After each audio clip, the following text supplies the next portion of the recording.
Question number 8 कहता है, 8 कह रहा है कि यदि ए और बी क्रमशः -2, और 2, -4 हो तो बिंदु P के निर्देशांक ज्ञात कीजिए ताकि AP बराबर 3/7 AB हो और P रेखाखंड AB पर स्थित हो।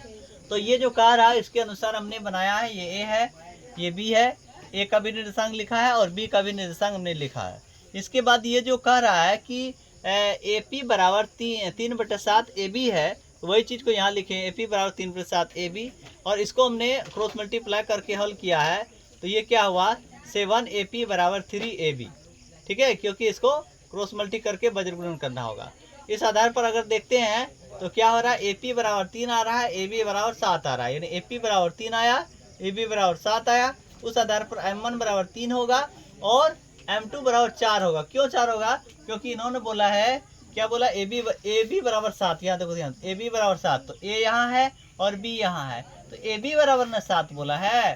तो AP हमको क्या देखना है, PB बराबर कितना होगा। तो उससे पहले हम AP बराबर 3 कह रहा है, तो AP बराबर हमने क्या दी, 3, और क्या कहते हैं, PB बराबर क्या है, 4। 4 इसलिए होगा कि दोनों को जोड़ करके क्या होता है, 7 होता है। AB बराबर 7 है, AP बराबर 3 है, तो बाकी इधर बचा हुआ कितना होगा, 4 होगा। इसीलिए AP बराबर PB बराबर क्या होगा, 4। तो M1 बराबर 3 हो गया और M2 बराबर 4 हो गया। अब आइए विभाजन फार्मूला से, विभाजन फार्मूला आप लोग जानते हैं, M1 x2 plus M2 x1 बटे M1 प्लस M2, दूसरा M1 y2 plus M2 y1 बटे M1 प्लस M2। आ जाइए अब लगाते हैं M1। M1 हमारा क्या है, 3 है, 3 लिखे, 3 लिखे, गुना x2 हमारा क्या है, x2 हमारा 2 हो जाएगा, प्लस क्या लिखेंगे, M2 4 है, गुना x1 की बात करते हैं तो माइनस में क्या है, 2 है, बटे M1 प्लस M2। तो M1 क्या है, 3 है, M2 क्या है, 4 है। ठीक है, अब आ जाइए यहाँ पर आएंगे, M1 आपका कितना हो जाएगा, 3 हो जाएगा, गुना y2 क्या होगा, माइनस में 4 हो जाएगा, और प्लस M2 आपका क्या होगा, 4 गुना इसके बाद क्या होगा, y1 क्या आपका माइनस में 2 है, बाय में क्या हो जाएगा, M3 प्लस 4 हो जाएगा। ये ले लिए। अब इसको क्या करना है, हमको हल करना है, तो क्या होगा, 3 दूना 6 हो जाएगा। अब इसको इससे गुना करेंगे तो क्या होगा, माइनस में 8 हो जाएगा, बाय में क्या हो जाएगा, 4 3 7 हो जाएगा। अब इधर आइए, इसको गुना करेंगे तो माइनस में क्या होगा, 12 हो जाएगा। अब इसको भी गुना करेंगे तो माइनस में क्या होगा, बोलो 8 हो जाएगा। अब बाय में क्या हो जाएगा, 7 हो जाएगा, 7 हो जाएगा। अब आइए आगे देखते हैं आगे क्या होता है। ये घटेगा जुटेगा, घटेगा, घट के माइनस में क्या हो जाएगा, 2 हो जाएगा, है ना, माइनस में 2 हो जाएगा, बाय क्या होगा 7, कॉमा ये क्या होगा, ये जुट जाएगा, घट जाएगा, जुट जाएगा, जुट के कितना होगा, माइनस में 20 बटे क्या हो जाएगा, 7 हो जाएगा। तो आपका मेरे ख्याल से ये जो किसका निर्देशांक निकाले हैं, ये P का निर्देशांक निकाले हैं, यही होना चाहिए।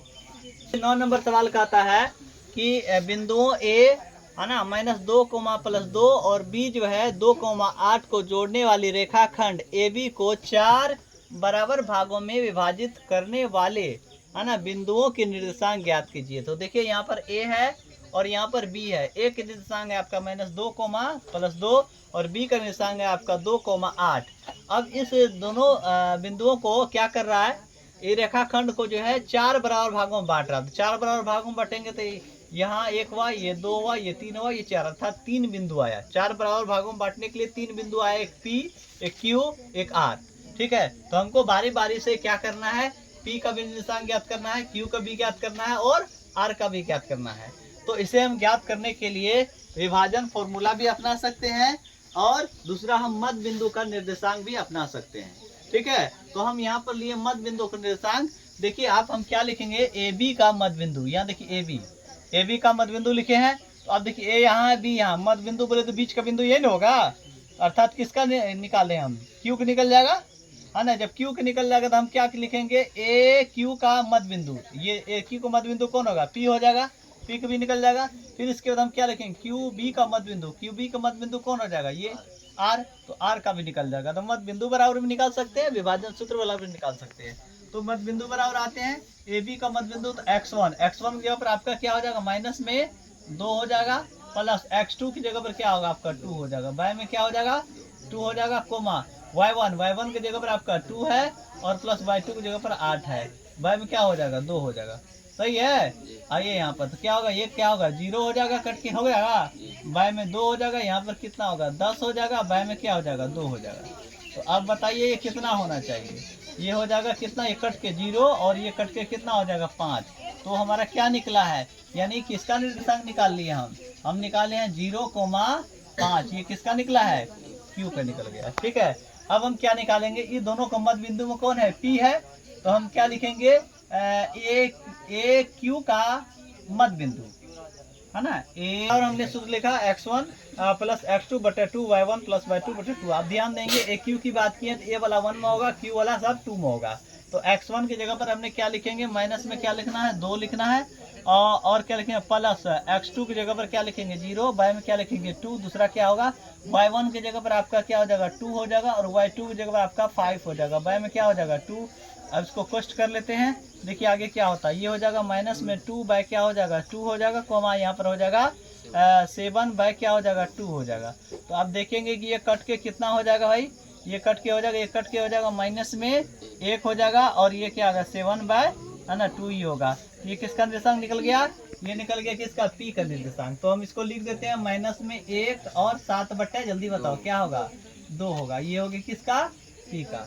अब किसका निर्देशांक निकालना है हमको, ये आर का। तो आर का निकालने के लिए क्या बोलेंगे, क्यू बी के मध्य बिंदु बराबर है ना। तो लिखेंगे क्यू बी का मध्य बिंदु बराबर x1 प्लस x2 बटे 2 y1 प्लस y2 बटे 2। आप ध्यान देंगे कि क्यू बी की बात किए हैं तो ये क्यू वाला 1 में होगा और बी वाला 2 में होगा। तो इसीलिए x1 बराबर क्या हो जाएगा आपका 0 हो जाएगा, प्लस क्या होगा x2 बराबर आपका 2 हो जाएगा, बाय में क्या लिखेंगे 2 कोमा y1 बराबर आपका क्या होगा 5 हो जाएगा, प्लस y2 बराबर क्या होगा 8 हो जाएगा, बाय में हो जाएगा 2। कोष्ट को कर दिए बंद। अब क्या हो जाएगा भाई, इसको जोड़ना, ये 2 हो जाएगा, और बाय में क्या हो जाएंगे 2, और कोमा यहाँ क्या होगा 8 5 13 बटे क्या हो जाएगा 2 हो जाएगा। अब देखिए इसको हम छोटा करेंगे तो ये कट के क्या हो जाएगा 1 हो जाएगा, यहाँ क्या हो जाएगा 13 बटे 2 हो जाएगा। तो ये किसका निर्देशांक निकल गया भाई, ये आर का निर्देशांक हो गया 1,13 बटे है ना 2 हो जाएगा। आप आंसर मिला के देख सकते हो। देखिए 10 नंबर सवाल कह रहा है कि एक समचतुर्भुज का क्षेत्रफल ज्ञात कीजिए जिसके शीर्ष इसी क्रम में 3,0 4,5 -1,4 और -2,1 है। ठीक है, तो हम इसको क्या है इस प्रकार से हमने बनाया है, P है, Q है, R है, S है, सबका निर्देशांक क्रमानुसार हमने डाल दिया है। अब इस चतुर्भुज का क्षेत्रफल निकालना है। तो आपको पता होनी चाहिए कि चतुर्भुज का जो क्षेत्रफल निकलता है ना, उसके बराबर हमने फॉर्मूला नहीं बताया है, हमने त्रिभुज के बराबर फॉर्मूला बताए हैं। तो इसको हम क्या करेंगे, इसके एक विकर्ण खींच के, ये जो है एक विकर्ण खींच देंगे, ऐसे विकर्ण खींचने पर 2 त्रिभुज में बढ़ जाता है, एक त्रिभुज इधर नीचा वाला और एक त्रिभुज क्या है ऊपर वाला, ऐसे करके ऐसे एक त्रिभुज होगा PQR बराबर है ना, एक त्रिभुज होगा PRS बराबर। तो दोनों का क्षेत्रफल निकाल करके हम जोड़ देंगे, अर्थात चतुर्भुज PQRS का क्षेत्रफल बराबर क्या होगा, त्रिभुज PQR का क्षेत्रफल प्लस त्रिभुज PRS का क्षेत्रफल। हम ऐसे भी करके ज्ञात कर सकते हैं, दोनों का क्षेत्रफल निकाल के ज्ञात कर सकते हैं। दूसरा तरीका है, आपको संकेत में दिया है कि समांतर समचतुर्भुज के क्षेत्रफल बराबर होता है, समचतुर्भुज क्षेत्रफल बराबर होता है 1/2 और उसके विकर्णों का गुणनफल। विकर्ण बोले तो ये PR और QS का गुणनफल कर दीजिए, निकल जाएगा। तो हम वही सूत्र से निकालेंगे, लेकिन क्या है हम PQ विकर्ण की लंबाई ज्ञात करना है और QS विकर्ण की पहले लंबाई ज्ञात करेंगे तब होगा। तो देखिए विकर्ण PR बराबर हमने क्या लिखा, दूरी फॉर्मूला लगाया है, दूरी फॉर्मूला लगा के अंडर रूट में x2 - x1 का whole square plus y2 - y1 का होल स्क्वायर लगा रहे हैं। तो यहाँ हम PQ लिए तो P वाला 1 में, और PR लिए हैं तो P वाला 1 में और R वाला किसमें है ना 2 में हो जाएगा।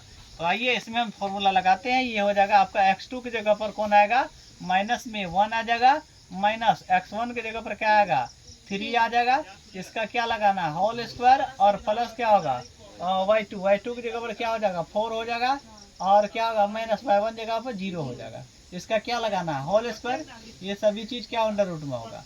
अब आइए देखिए करते हैं क्या होता है, ये देखिए ये इसको इससे क्या करना है, माइनस में क्या होगा 4 हो जाएगा, इसका क्या करना होल स्क्वायर, प्लस ये क्या होगा 4 हो जाएगा, इसका क्या करना होल स्क्वायर करेंगे तो क्या हो जाएगा जल्दी बताइए। ये हो जाएगा 4 चौके 16 प्लस ये भी क्या होगा 4 चौके 16 हो जाएगा अंडर रूट में, अब जुट के कितना होगा जल्दी बताओ। जुट के हो जाएगा कितना, 41, 32 हो जाएगा। क्या हो जाएगा, 32 हो जाएगा। और 32 को हम क्या कर सकते हैं, 32 को हम क्या लिख सकते हैं बोलो, इसको क्या लिख सकते हैं बोलो, लिख सकते √2 लिख सकते हैं। ठीक है, इसको जब ये निकालोगे ना 4 रूट क्या आएगा, 2 मात्रक आएगा। ठीक है, अब आइए हम फिर लिखेंगे क्या, ये विकर्ण कौन होगा, विकर्ण QS बराबर, तो क्या लिखते हैं, विकर्ण √ हो जाएगा x2 विकर्ण QS, Q यहाँ S यहाँ, QS बराबर दूरी फॉर्मूला, ये दूरी निकालने हैं तो x2 की बात हो जाएगा, तो x2 क्या हो जाएगा आपका 2 हो जाएगा, है ना। इसके बाद क्या होगा, माइनस में x1 क्या हो जाएगा आपका 4 हो जाएगा। इसके बाद आ जाइए प्लस y2 की बात करेंगे तो आपका माइनस में 1 हो जाएगा, और y1 की बात करेंगे तो माइनस में y1 क्या होगा 5 हो जाएगा। इस पर होल कर देंगे, ये सभी दूरियां किस में होगा, √ में हो जाएगा। अब देखिए आगे क्या होता है भाई, इसको स्क्वायर करना है। हाँ, तो ये क्या होगा, इसको क्या माइनस में क्या होगा 6 का क्या हो जाएगा होल स्क्वायर, प्लस ये क्या होगा माइनस में 6 का होल स्क्वायर, ये सभी दूरियां √ में है। अब ये क्या होगा, इसको करेंगे 6 के 36 हो जाएगा प्लस में। अब प्लस ये देखो ये क्या होगा 6 के 36 हो जाएगा, कौन सी होगा ये √ में होगा। 36 दूना कितना हो जाएगा आपका 72 हो जाएगा। अब 72 को क्या लिख सकते हैं जल्दी बताओ, है ना, 72 को क्या लिख सकते हैं 2 हो जाएगा, है ना, क्या हो जाएगा 6√2 मात्रक हो जाएगा। तो हमने दोनों विकर्णों का क्या निकाल लिया, दोनों विकर्णों की लंबाई निकाल लिया। अब लिखेंगे हम क्या लिखेंगे समचतुर्भुज क्या लिखना है, P3RS का क्या लिखेंगे, क्षेत्रफल बराबर। तो सूत्र में बोला है, क्या बोला है 1/2, और कोष्ठ में क्या बोला है, उनके विकर्णों का गुणनफल, उनके विकर्णों का गुणनफल, विकर्णों का गुणनफल। ठीक है, चलिए आ जाइए। अब क्या लिखेंगे 1/2 लिखेंगे, और विकर्ण का गुणनफल बोला करने के लिए, तो विकर्ण का गुणनफल पहला विकर्ण आपका निकला है कितना 4, और रूट क्या लिखेंगे 2 गुना दूसरा विकर्ण निकला है कितना 6, और रूट कितना हो जाएगा 2। अब इसको इससे गुना करोगे तो आपको पता होनी चाहिए ये क्या हो जाएगा, ये हो जाएगा 4 6 से गुना करेगा क्या हो जाएगा 4 6 के 24 हो जाएगा। अब √2 क्या हो जाएगा 2 हो जाएगा। अभी देखिए ये 2 से ये 2 खत्म हो गया, बराबर आंसर कितना हो गया 24, है ना, वर्ग मात्रक। क्यों, क्योंकि ये क्षेत्रफल है 24 वर्ग मात्रक। देखिए आंसर है, बोलो समझ में आया।